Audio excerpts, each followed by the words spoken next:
बहुत सारे ऐसे टीएमसी के लीडर हैं जिनके घर में अथाह संपत्ति है, धन है, फ्लैट्स है, जमीन है, जंगल के जंगल खरीद लिए हैं, जबरदस्ती ले लिए हैं, और सोना से लेकर और जो सामान और पैसा घर में अभी भी बहुत है जिसको इधर उधर नहीं कर पाए लोग, वो निकल रहा है। अब वहाँ तक कानून का हाथ पहुँचेगा, सब आएगा, सबको कानून के सामने आना पड़ेगा। इतना साल तक यहाँ की जो 8.5 लाख करोड़ का ऋण है बंगाल की, हर जनता के ऊपर ऋण है, पैसा कहाँ गया? विकास क्यों नहीं दिखता है? इसी प्रकार लूट हो गया है, यहाँ की प्रॉपर्टी लूट हो गया है।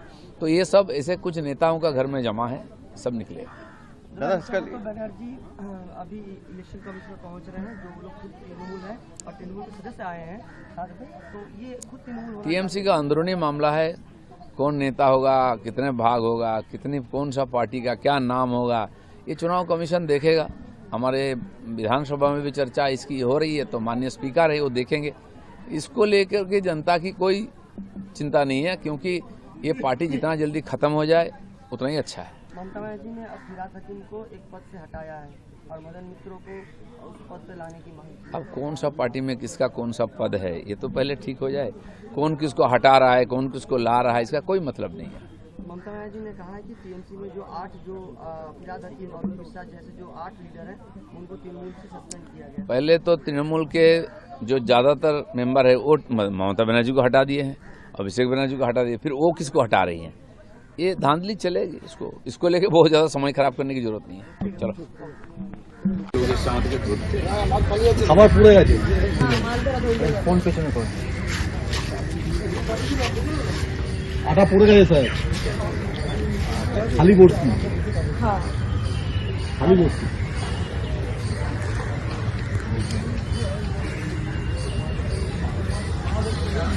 এটা ভর্তি আছে, এই চললেই যাবে। সাইডে আসো, এদিকে আসো, এই গোল করে যাবে। পাটা পা দিচ্ছে, পাকের মধ্যে পড়লে পাটা পড়ে, পাকের মধ্যে ছিল, দেখবি যেই আসতে ফোট করে বেরিয়ে গেল।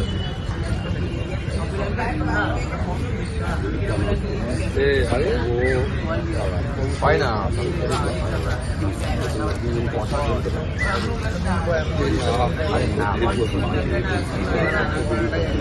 उठने वाले लोग को बुलाए थे, बड़े सब्जी से बेचारे पहुंचे, हम लोग निकलने वाले सफारी बात कर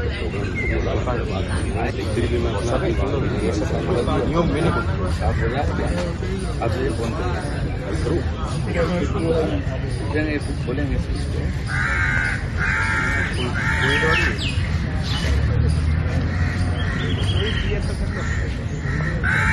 এখানে আছে, ভালো আছে, এখানটাই হবে। আজকে মাছের একাদশী নয় তো? না না, এখানে অনেক মাছ হতে পারে। কালকে তো ঘুর কেটেছে মনে হয়। এখন যে কালীঘাট শাখা, তারা শুধু ঘাসটা বোধহয় প্রতীক হিসেবে পাবে, আর তৃণমূল কংগ্রেসের যে রিটো শাখা, তারা জোড়া ফুলটা পাবে। এরম ভাবেই কি তাহলে ওদের প্রতীকটা ভাগ ভাগ হবে? কারণ আর তো কোনো কম্বিনেশন বোঝা যাবে। এরপরে যখন আবার ভাগ হবে তখন দুটো ফুল দুদিকে যাবে নাকি? সেজন্য তৃণমূল পার্টিটাই উঠে যাবে। তৃণমূল নাম নিচ্ছেন কেন? লোকের নাম শুনলেই রেগে যাচ্ছে। এত ডিমের অপব্যবহার হচ্ছে, এগুলো বন্ধ করতে হবে। সেজন্য তৃণমূল নামটা বাদ দিয়ে অন্য নাম নিন না। কংগ্রেস থেকে যখন অরিজিনালি এসছেন তো কংগ্রেসের দিকে ফিরুন। ওটাই তো সবার অন্তিম পরিণতি। কংগ্রেস থেকে যারা বেরিয়ে আসে আবার কংগ্রেসে বিলীন হয়ে যায়, সেই দিকে রাস্তা ঘুরিয়ে নিন।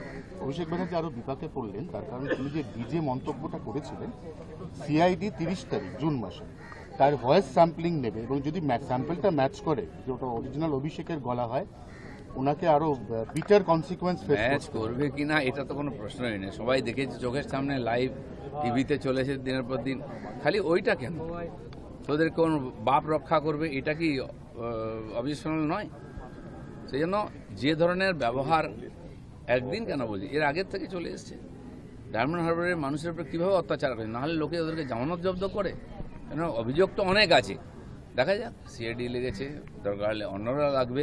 এই ধরনের মানুষদেরকে রাজনীতি থেকে দূরে রাখা উচিত, সময় থেকে দূরে রাখা উচিত। চোখে প্রবলেম হচ্ছে, ভাইপো বিদেশ যাবে, গিয়েছেন, কিন্তু এখন তো আর যাওয়ার উপায় নেই, কারণ যতক্ষণ না বিচার শেষ হবে ততক্ষণ কেউ বাইরে যেতে পারবে না। মমতা বন্দ্যোপাধ্যায়ের পরিবারেই এবার বিদ্রোহ। তার ভাই বলছে যে তৃণমূলে সে কোনোদিনই দাম পায়নি, শুভেন্দুদা আগে তাকে ডেকেছিল, এবার তিনি কোথায় যাবেন সেটা। 15 বছর পর এরকম মনে হলো যে দাম পাননি? কত দাম চাই, আর দামই বা কি আছে ওদের? এই ধরনের কথাবার্তা চলছে, যাকে টিএমসির ব্যাপারটা ওখানেই থাক, আমাদের অন্য কোনো চিন্তা নেই। মিড ডে মিলের ডিম নিয়ে অনেক সমালোচনা আসছে, সবাই বলছে ডিম ছুটছে, তো আমরা দেখতে পাচ্ছি, ভালো লাগছে। যারা গরিব তাদের পুষ্টির সস্তা পুষ্টিকর জিনিস হচ্ছে ডিম, যদি ইসকন টেক ওভার করেছে, অতএব ইসকন ন্যাচারালি তার জায়গায় দেবে হচ্ছে রাজমা। এবার রাজমাটা আবার বাঙালির ফুড হ্যাবিটের মধ্যে পড়ে না, এটা নিয়ে অনেক কটাক্ষ সমালোচনা দিয়ে আছে। দেখা যাক কে নিয়েছে, সেটা তো ঠিক করে দেয় সরকারের তরফ থেকে। মিলের কোয়ালিটি, দাম ইত্যাদি ঠিক হয়। সব জায়গায় দাম বেড়েছে। হসপিটালে যে মিল ছিল 52-57 টাকা, সেটা 100 টাকার বেশি ছিল, 110 টাকা করা হয়েছে। তো বহু বছর ধরে চলছিল, সেগুলো রিকভারি হয়েছে। বাকি এরকম সমস্যা এলে সরকার দেখবে হরিণঘাটা সাবসিডি দিয়ে ডিম 3.5 টাকায় ডিম সাপ্লাই করে এই মিড ডে মিলের জন্য। সরকারি পয়সাই যায় এতে, আর ওই ডিম এই জন্য উৎপাদন হয় যে বাচ্চারা যাতে খেতে পারে। বাকি ব্যাপারটা সরকারের কাছে এলে আমরা ভেবে দেখবো। 2011 সাল থেকে 2.5 লক্ষ কোটি টাকা দেওয়া হয়েছে, কিন্তু তৃণমূল কংগ্রেসের কোন রকম কোনো রিপোর্ট পেশ হয়নি, ট্যাগ রিপোর্ট পেশ হয়নি রাজ্যপাল বলা সত্ত্বেও। কালকে মাননীয় মুখ্যমন্ত্রী বিধানসভায় তুলে ধরেছেন ভাষণে যে খালি ফিকিকেই 300 কত কোটি টাকা মমতা ব্যানার্জি সিধা সিধা দিয়ে দিয়েছেন। এইভাবে যে দান খয়রাত হয় নিজেদের সুবিধায়, ওই টাকাগুলো ঘুরে আবার পার্টি ফান্ডে চলে আসে, তাহলে ওই টাকার হিসাব দেওয়া তো খুব মুশকিল আছে। এটা উনি সই করেছেন বলে অন রেকর্ড পাওয়া গেছে। কত টাকা পয়সা এভাবে নয় হয়েছে সেটা কেউ জানে না, তদন্ত চলছে, সবই বেরোবে। এই যে শিল্প সম্মেলন হয় হতো, 1 পয়সা তো আমাদের এখানে ইনভেস্টমেন্ট আসেনি, খরচা হয়ে গেছে কোটি কোটি টাকা। এটা নিয়ে শ্বেতপত্র বেরোনো হয়েছে। আমরা প্রত্যেকবারে বলতাম যে এই 12 বছর 15 বছর ধরে চলেছে বেঙ্গল সামিট, কোটি কোটি টাকা খরচা হয়েছে, কারা পেয়েছে, কেন পেয়েছে, এবং এর পরিবর্তে কত টাকা ইনভেস্ট হয়েছে। বড় বড় মৌ হতো, একই লোকগুলো প্রতি বছর একই ভাষণ দিত, একই রকম মৌ সিগনেচার করতো, কিন্তু কোনো ইনভেস্টমেন্ট হতো না। তো কি কারণে এত টাকা খরচা করছে, আর কারাই বা তার থেকে লাভ পেয়েছে, এটা দেখতে হবে। বলছি, সব্যসাচীর বান্ধবী টিনা, যার বাড়ি থেকে 3.5 কেজি সোনা পাওয়া গিয়েছিল, তিনি এখন অধরা, পালিয়ে গেছে, পুলিশ খুঁজে পাচ্ছে। অনেকেরই বান্ধবী পালিয়ে গেছে, এখন কি করা যাবে? আইনের ব্যাপার তো, সিআইডি দেখছে, খুঁজে দেখবে। অনেকের বান্ধবী ধরা পড়েছেন, অনেকের বান্ধবীকে খোঁজা হচ্ছে। বান্ধবী কালচারটা তো টিএমসিতে ব্যাপক ছিল, এখন বোঝা যাচ্ছে ওটা। আরেকটা অপা বেরিয়েলো তার মানে। হ্যাঁ, অপা বেরোচ্ছে, আরও কারো বেরোবে, আরও কারো টাকা নিয়ে কেউ চলে গেছে, এ ধরনের কমপ্লেন এসেছে।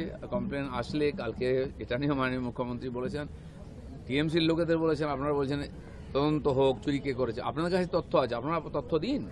আমরা তো চাই যে পরিষ্কৃত হোক, স্বচ্ছ ভারত আমাদের পশ্চিমবাংলার অর্থনীতিতেও হোক। নিজেদেরকে আসল তৃণমূল দাবি করে ঋতব্রতরা কালকে গিয়েছিল নির্বাচন কমিশন, আসল তৃণমূল তারা। চলুক, এটা ওদের নিজেদের ফ্যামিলি ম্যাটার, আমরা নাক গলাবো না।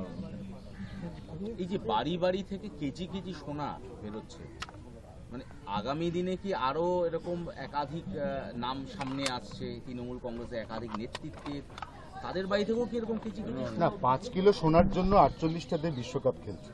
5 কিলো সোনা, সেটা আবার 14 ক্যারেট। আর আমাদের এখানে অলরেডি একজন নেতা নেত্রীর বাড়িতে 76 কেজি সোনা একা সব্যসাচী নিয়ে বসে আছে। 9.5 কোটি। আর বলছে পশ্চিমবঙ্গে গরিব, টাকা নেই। আপনি দেখুন, এই প্রায় 8.5 লক্ষ কোটি টাকার যে ঋণ পশ্চিমবঙ্গ মানুষের মাথার উপরে বসানো হয়েছে, টাকাগুলো তো এসেছে, গেছে কোথায়? কোথায় উন্নয়ন দেখতে পাচ্ছেন? এই পার্কে আমি দাঁড়িয়ে আছি আজকে, আর এখানে তো 10 কোটি টাকা খরচা করে একবার এই পার্ক সাজানো হয়েছিল। আমার কাছে লম্বা অভিযোগ নিয়ে লোকেরা এসেছেন যে গরু ছাগল ঢুকে সব খেয়ে যাচ্ছে, কোনো সুরক্ষা নেই, শৌচালয় নেই, মহিলারা যদি স্নান করতে চান তার চেঞ্জ রুম নাই। তার কি হলো সেই 10 কোটি টাকা? এরকম কোটি কোটি টাকা গেছে, তার কোনো হিসাব নেই।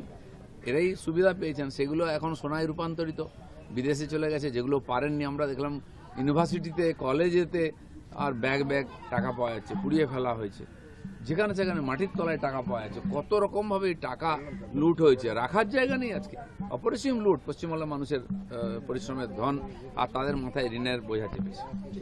দাদা, যদি ইসকন খাবারের রান্না করে স্কুলের বাচ্চাদের, তাহলে কি যারা স্কুলের রাঁধুনিরা কাজ করতো তাদের চাকরি চলে যাওয়া বা সেরকম সম্ভাবনা রয়েছে? এগ্রিমেন্ট হয়েছে, সরকার ভেবে দেখবে একটা কি করা যায়।